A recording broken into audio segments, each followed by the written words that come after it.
There's a great story in the Washington Post, it's actually a column, in the Washington Post today by Julian Zelzer, Zellzer. He's a political historian at Princeton. He's a fellow at the New America Foundation, and he is the author of The Fierce Urgency of Now, Lyndon Johnson, Congress, and the Battle for the Great Society.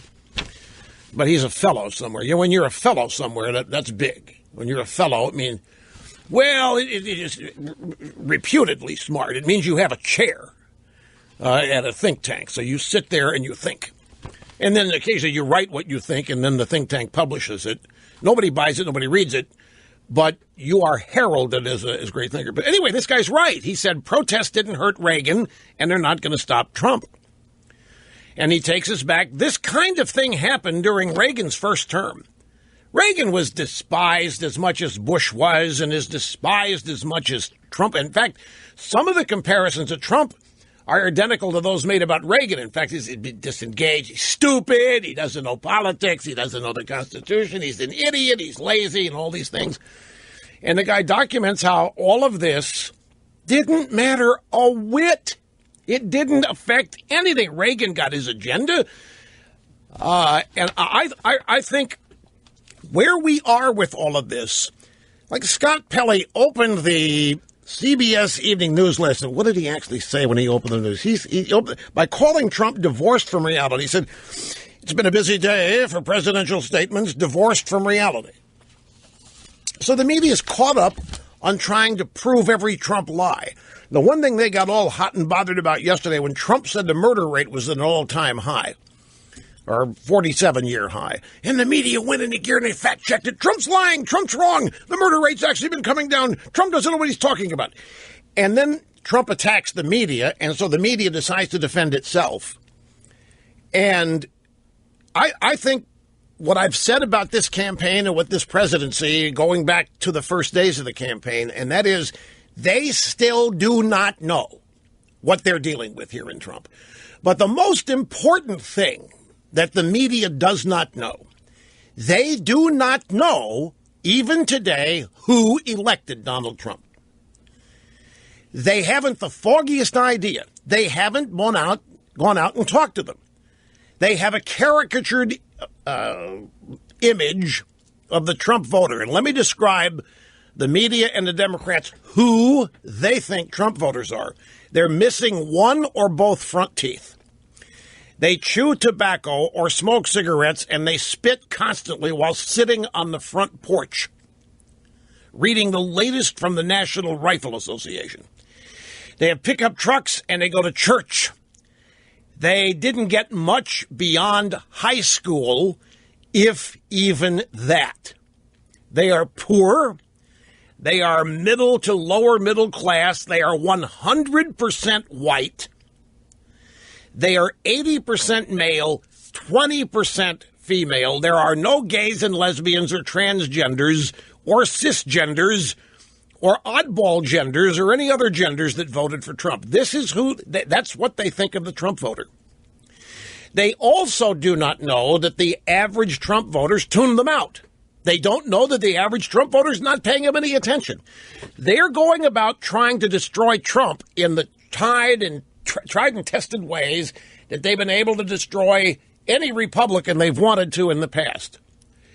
And they're missing the mark.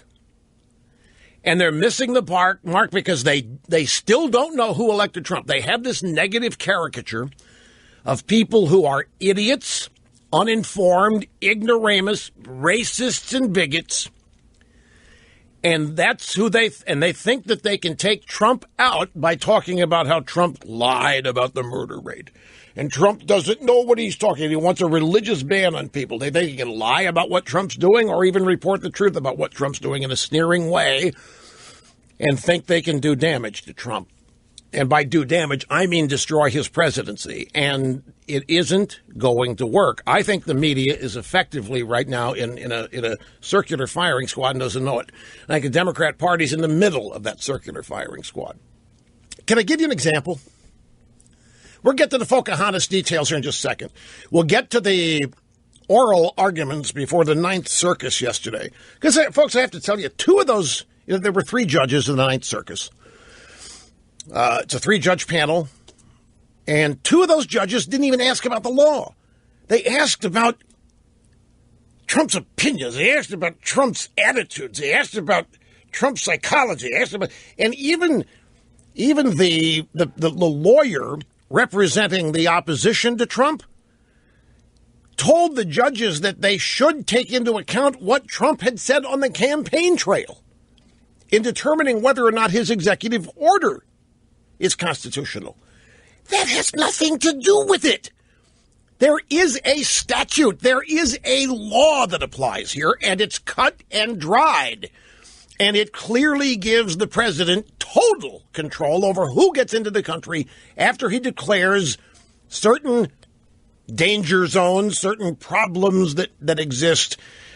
It clearly states the president is in total control.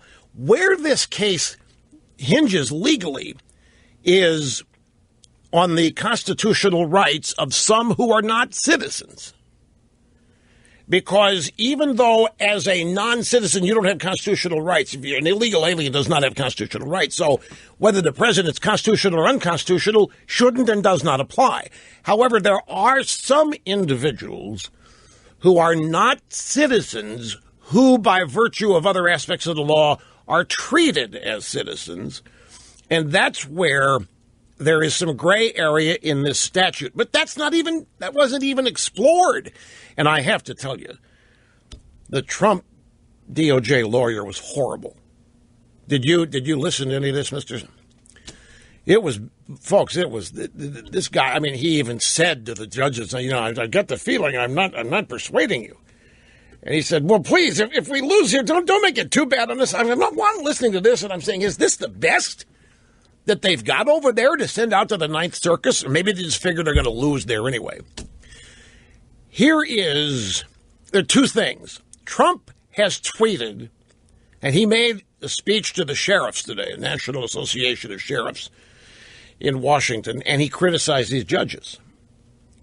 And he said, I'm not saying they're biased, I'm saying it's political. I said, I can't believe how political this was. I listened to it, I can't believe how political it is. People saying, don't start attacking the judges before they rule. There's no way they can rule for you now, because now it would look like you successfully intimidated them. And these people are in the judiciary, and they've got lifetime appointments. They're going to stay there long after Trump's gone. They're not going to be intimidated by you, and they're not going to act like so. A lot of people think Trump buried his own case here by going out there and ripping them, but his supporters love it. That's the difference. That's the difference. The Trump voters like it. The Trump voters like Trump telling these corrupt and politicized judicial people the truth. He likes telling them off. They like him telling them off. Because everybody knows our judiciary has been corrupt by politics. Everybody knows that the left has populated the judiciary not with judges, but with liberal activists and hacks. And there were 2 of them on that 3-judge panel yesterday. Now, here's the second thing, and this is an even better example. Are you aware that the famous upper-tier and high-class department store chain Nordstrom decided to get rid of all Ivanka Trump products? Purses, lipstick, whatever Ivanka makes, fashion-related, whatever it is, they publicly announced that they're getting rid of Ivanka stuff. And that was last week. Well, Trump today tweeted how bad he thinks that is. He tweeted, and he slammed Nordstrom for getting rid of his daughter's fashion line. Said her fashions are great, her products are great, and Nordstrom is also being political and making a dumb, stupid move here. Well, I watched this on CNN, and they had a panel assembled to discuss this. And the consensus on the panel was, you don't do this. Presidents don't do this. This is something a father would do. A father would defend his daughter. But you don't go out there and pick winners and losers. The president, with his microphone and with his bully pulpit, the president shouldn't be going out there and criticizing individual businesses that are making business decisions. And that's not what's going on. Nordstrom didn't make a business decision. They made a political decision, I think. I have some experience with this kind of rot, and I think this is pure political decision that Nordstrom made. This is not business. They'll hide under the umbrella that it's business. And to a certain extent it is, but I mean, it's politics driving it. And that's what Trump was talking about in his review of the oral arguments of the Ninth Circus. He was simply saying, you can't believe how political this is. This is the law. We're talking about the law here. What has politics got to do with it? So he goes out, he defends his daughter. And I'm going to tell you again, Trump supporters who hear about this, the people that voted for Trump, stand up and cheer when he does this. The fact that it's not something presidents do doesn't matter to them. Because these people have seen people on their side be savagely, personally assaulted and attacked with lies and distortions, and they're fed up with nobody pushing back against it.